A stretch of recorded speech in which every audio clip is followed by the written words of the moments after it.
Welcome to this first episode of our Difference Maker Leadership Podcast series for 2023. We're going to use this series to share the stories and learnings of successful leaders that are making a positive impact in the world around us, with the hope that we, the total Diamond C community, all of our friends and family, are inspired and challenged to greater heights. So with that, I'd like to welcome our first special guest, Arlindo Silva. Hi, Jeffrey. Thanks for having me. I'm excited about this. Yeah, awesome. I'm excited to get into it also. So as I thought about kicking off this series and the leaders that I admire and respect and would like to feature, you were top of the list for me. So for those listeners that don't know, Arlindo was just recently promoted to the position of president of Diamond C, which is essentially a role that I've held for the last 20 years or so. Arlindo joined our team as vice president of supply chain about 16 months ago, and through that, I've watched him transform a team and an organization in a way that is absolutely making a positive difference in the lives of hundreds and hundreds of team members here and throughout our customers and community also. So Arlindo, I'm just pumped to dig into your story and to share it with the world. So can we start there with just what's your story? Where did you come from and how did you end up here? Yeah, absolutely. So I was born and raised in a place in Brazil called Sorocaba. It's about 40 minutes from the city of São Paulo, which is 18 million people metro area. So it's a lot of people. Yeah. It's very different from Mount Pleasant, Texas. I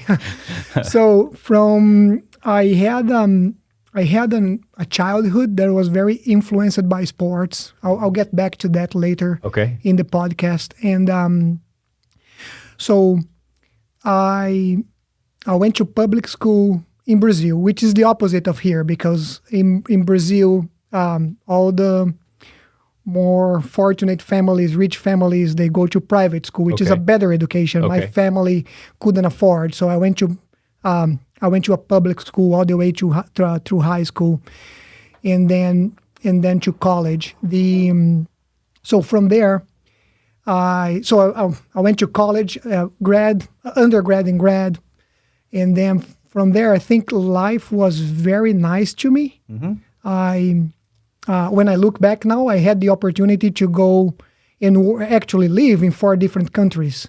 Oh, wow. So that made a huge difference in my life. So I went to Germany, spent almost a year there, and then I came back to Brazil.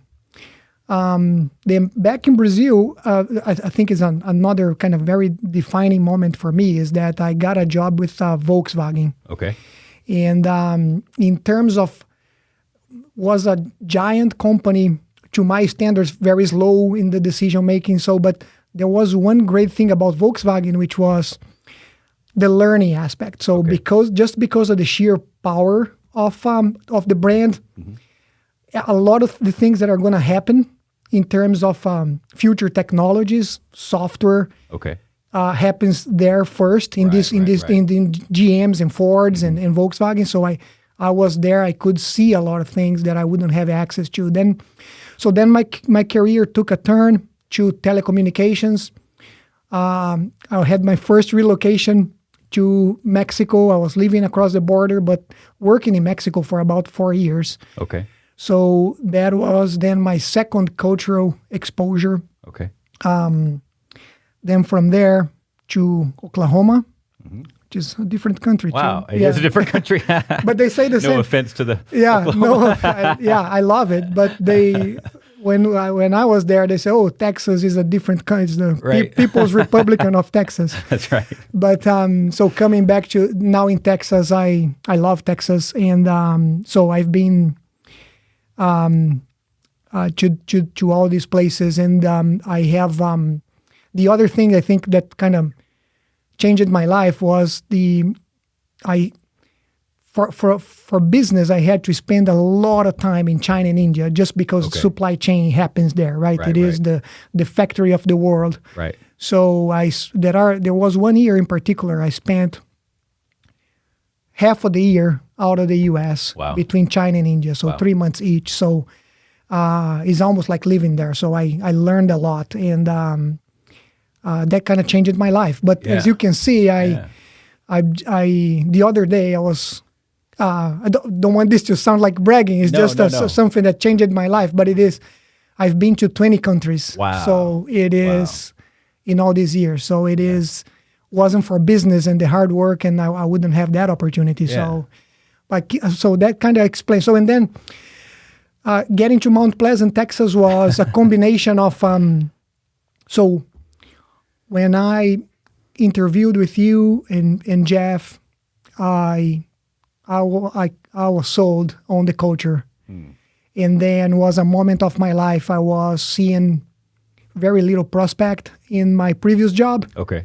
So that combination brought me here. Finally, to answer your question. So you're looking for opportunity. Next steps. Yes. And then I think what made a difference here was, two things. Is the culture, like I said, and it is, so I've been all my life in industries and jobs fighting for survival. Right. So when I came here, and we are growing with all the challenges, but we are growing double digits. Yes.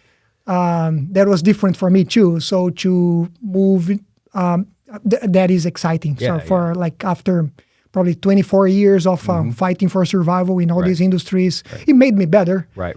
Absolutely. But that's something I wish a lot of the team members here, and it is my job to send that message, but we are very fortunate here. We have a very appealing product, and we are up to something good. Yeah, absolutely. It's always just fascinating to me for a man from Brazil, born and raised in Brazil. How in the world did you end up in Mount Pleasant? I know you just answered that question, but it's just a fascinating thing to me because I know as a kid you didn't dream of living probably in Texas, much less in rural East Texas. Right. And so I just think it's an amazing thing, and I so appreciate the journey of pursuit of opportunity, of improving and growing your career, and it led you here, and that's a beautiful thing. Yes. So that's, you said 20 countries, 4 different countries you've lived in and worked in permanently, or for a season of life at least. So over the course of your life and leadership journey so far, what would you say were some of the kind of defining moments or lessons learned that really shaped the leader that you are today? Yes. So I was thinking about the podcast the other day. So I put together 5 defining moments that I think is going to be very, very interesting for the viewers, I hope, right? Perfect. Because the lessons don't apply to everybody, but maybe if somebody can pick one lesson here, I'll be happy. So I'm going to start with, maybe I'm going to go a little bit in chronological order. Perfect. So back to the beginning, to sports. Perfect. So in Brazil is like, no kidding, like soccer. So there's no college sports. Soccer is the way out of poverty for folks. So it is extremely competitive. It's also a cheap sport, right? All you need is a ball and land. So I'm gonna say half of the Brazilian male population wants to be a professional soccer player. So I was in that pool. But how it changed my life through sports was I think 2 things that I still carry with me to these days. One is the confronting the brutal facts. I'm gonna call it this way. It is so. Back in the day, is nothing like my dad's paying for the soccer school academy, right? Therefore, I get my minutes just because everybody gets a fair share of minutes. No, it was brutal. Was 3 kids, 1 position. If you are not the best out of the 3 to play that role in the team, you are going to be on the bench for 12 months until you try to make the other team. So it was brutal. Right. So when I was like 10, 11 years old, to have to deal with that anxiety of how can I be better, right? But I didn't know what I was doing. I was just trying to say, I don't want to go through I want to get my minutes. So it puts you in a corner where you either quit or you keep fighting. Wow. And it's a lot of stress for a kid. Yeah. So how this translates to my leadership is that I learned that that our competitors, sometimes we get lost within the boundaries of the office, and we don't think that the reality is there are people out there trying to do better products than us for a better price. Absolutely. And so that gave me that DNA to say, hey, it's brutal. It is the lemonade stand, right? It is as simple as that. If the customers need to have a reason to buy from us. We can't lose perspective of that. So and still in sports, I think another lesson was humility, in the sense of there were times in my life that we won something big, and the lesson I learned was is easier to get to the top than to stay at the top. Right. Right. So so back in the day, the lesson I learned was no complacency. Right. If you are doing something good, you gotta do a little bit better every day because people are not people are moving. Right. The world is moving. So that gave me that lesson. It applies to business today because here at Diamond C, one example is, we are the most innovative company in the industry. I think we make that claim, and I agree with that. But just tells me every day we go through, hey, there are people coming after us, right? And it gave me that sense of no complacency. Yeah. So I love that lesson. I call it like the East Texas bubble, or the Diamond C bubble. We have to get out of the bubble, and because there's so much world around us. Not to go on too much of a tangent, but I had this kind of epiphany moment years ago. It was like the first time I went into New York City, or flew into New York City, and it was at night, and it was clear, and I could see the cityscape, the lights that just went on and on and on, and it was just this moment of realizing how small I am, how small Diamond C is, this huge, massive world of business that we're competing with. All right. So I think it's really critical that we get out of our bubble and keep that in mind, that there's so much competition around us always in every category of life, so to speak. Absolutely. So the number 2 is I think execution. So back to the question, what defined my leadership style? This is a huge chunk of it. It is when I failed, when I was part of teams in the past that failed, I used to ask the question, what did go wrong? And as part of that exercise, a simple question is, did we have a good plan? And if so, we failed to execute, or the plan wasn't good, or the strategy wasn't good, right? So to have that separation, by far, when I failed, I was part of something where the strategy was sound, solid, and we failed to execute to the plan. So that gave me a lot of attention to detail, a lot of discipline. Right. It is the easy part sometimes that takes the hard work and the discipline that I saw most of the failures in the past. So that also made me who I am, right? It is a lot of, after we have the plan, you're not done yet. I see that, The work is just starting. Makes sense? The big dreaming, that's the part I'm really good at, the easy part. Yes. And it's the discipline, the detail of executing the plan that, makes all the difference. Yes. Absolutely. Yes. The part that you're really good at. We work well together. Absolutely. So I'm, the other paradigm, I'm going to say, this was a slap on my face in the past.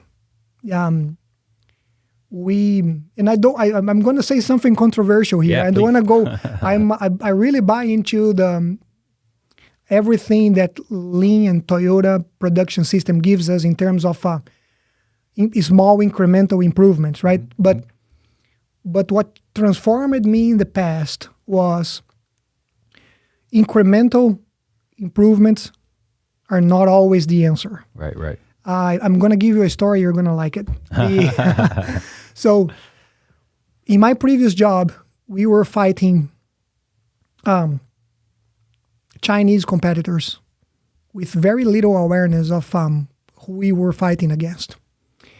And I remember coming from 2 years of the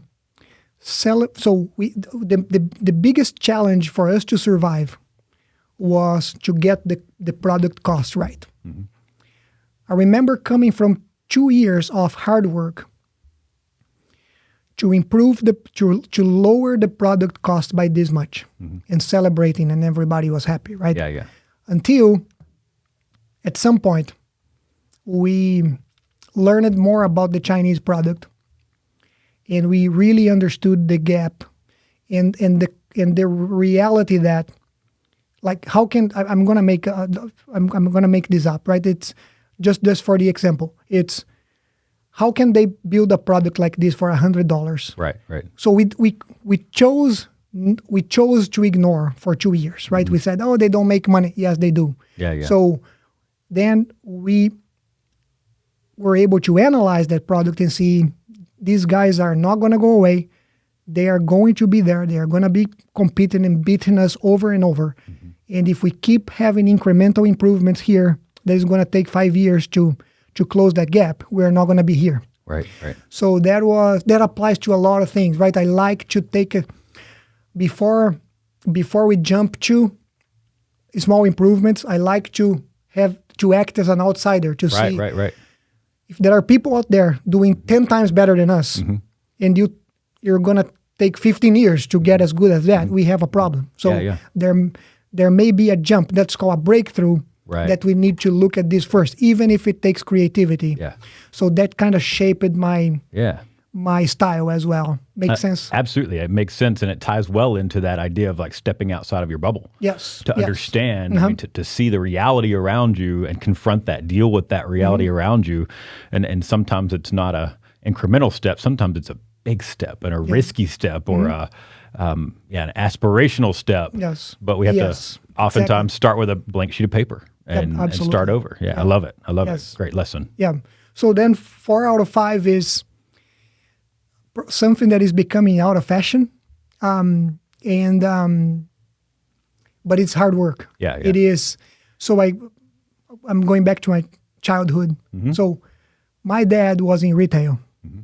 So no days off. Right. No time off. Sunday, Saturday was mm-hmm. one big thing, right? And if we were lucky, once a year we could afford a week vacation that we used to go to the beach. I think that changed me in my work ethics, right? And I say it's becoming out of fashion because I also learned the dangers of not working smarter, right? Just working harder. Right. So and it is something that I seek a balance because I consider myself an old guy now, right? I'm working with the younger generations. Yeah, for sure. And the mindset's completely different. So but in terms of the discussion here of the defining moments for me, I still go back to my childhood, and that ability to work hard made a difference for me in terms of there's a little bit of what a man can do, another can do, right? It is like it is the talent is overrated book. It is if I put the 10,000 hours, I can be as good as you. That kind of mindset was very, very important for me. Yeah, I would say that. Yeah, you're saying it's old-fashioned, and perhaps in the world we live in today, there are altering kind of ideologies around hard work and balance and work-life balance and all these things. But at the end of the day, make no mistake about it, making a difference in the world, is not easy. Right. It's not easy. It requires grit and hard work. That's part of it. So I love that you point that out as a critical learning, because there's not an easy button. No. As much as we wish there was sometimes. There's not an easy button. We have to put in the work. No elevator to success, and right? No elevator to success. Yes. One step at a time. And, I've found it's a constant balancing act over the course of my career so far is, I'll go through a season that I'm feeling pretty well balanced, but then the growth of the company, the growth of the team, development of the organization, there's a season where I'm all in, 110%. Mm-hmm. There's no other way. Mm-hmm. But what I'm constantly doing through that season is have my eyes on the prize, on the road ahead, and fighting back to that point of call it balance and sustainability and health, where I can kind of catch my breath and recharge, and then go again. And I wouldn't suggest to the viewers that that's necessarily the best strategy or the only strategy. Just sharing that it's kind of the way I've managed that over the years. That kind of work-life balance, so to speak. Absolutely. But yeah. So the last one is about setting the bar high. So I want to say two things on that, and huge influence for me, and it took me too long to learn. So set the bar high for me, it means two things. Over the years, I think there are a few things that I say to people that go over and over the same thing, and some of my team members they like it, but it is if you're going to spend 40 hours a week doing something, why not to try to be excellent? Right. Right. The way we work today, we all say it's going to change in the future, flexibility and all that. But at the end of the day, the way society is designed is most of these jobs are 40 hours a week, right? Yeah. So it's a huge chunk of time of your life. Yeah, of your life. If you're going to work for 30 years, 35 years. So why not, if you're going to be mentally engaged in something for 40 hours a week, right? Why not to try to be the best, right? Yeah, absolutely. So it's not like if I finish early, I go home. It's not the way we are designed. So if you're going to make that investment, set the bar high. Right. And the other misconception that took me too long to learn, it is too many years of my job is to please my boss kind of thing, right? I don't want to get in trouble here because... No, that's great. But anyway, it is, at some point I became the head of the function, right? I mean, nobody, like when I came here, I was supply chain. I can't expect my boss to be an expert in supply chain. Right. So it is, my bar is to do what my boss is asking me to do, but that's here. I got to do that quickly and smoothly. And then what are the best supply chain professionals in the world are doing better than me? And that's my bar. Right? Yeah. And people go through life on, I'm doing good because I'm doing what yes, you're keeping your job, but it's far from excellence. Yeah. So, make sense? Absolutely. At Diamond C, we talk a lot about extraordinary. Yes. And, the norm is ordinary. And it's very easy for any of us to get complacent or maybe a better word is even comfortable. Comfortable and ordinary. And that's why we constantly talk about what is extraordinary and how do we go beyond ordinary, and that's what you're talking about. You're not looking to be an ordinary trailer industry supply chain professional. You're looking to be a world-class, extraordinary supply chain leader here, and now president of the company, of course. Absolutely. So building an extraordinary organization, set the bar high. Yes. And then solve for X, right? How do we make it happen? Yes. How do we get there? Yep. Within the guardrails of the culture. Absolutely. Within the guardrails of the culture. Yes. Good call out, of course, within the guardrails of the culture. So that was 5 incredible points of learning and wisdom. So from all of that, Arlindo, what advice, if you had to boil that down to just a couple of points, what advice or challenge would you have for our listeners kind of in life and their leadership journeys? I think I'm going to take the liberty to go a little bit off topic, but I think it's great advice is worth, and it's not only leadership, I think it's in life. It is, and my advice is coming from something that hurt me in the past, and I see it's hurting people like all the time. Right. And the advice is acknowledge that life is unfair, right? So let me explain that and why that's so big. Right. I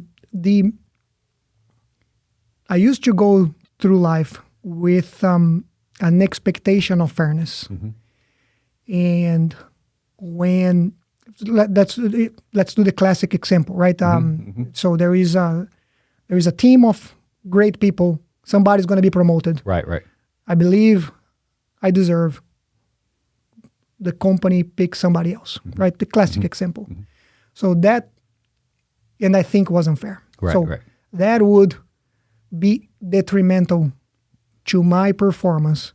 Right. For a while. Right. Until I could finally overcome and go back to a state of mind that was productive, right? So, and that happens in many different ways. Every aspect of life, Yes. So, in every aspect of life. So, but at some point, I questioned my assumption that life it has to be fair. Right. And so, something that was very, very interesting is that I believe, and that's Arlindo's philosophy moment here. I right? love it. I love it. It is. So I did an analysis. You know how I am. Right. Yes, I do. So I was mentally going through in situations where. So I came to the conclusion that my view of life was very biased, and the story I'm going to give you it may seem like a small thing, but it's been a huge thing for me, right? It is. We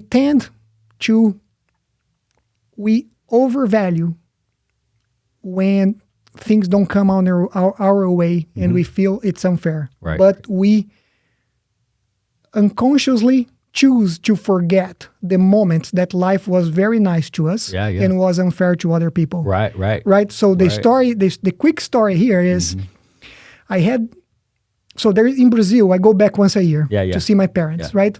And I'm not going to get into names here, but there is a guy in my neighborhood. We went to high school together.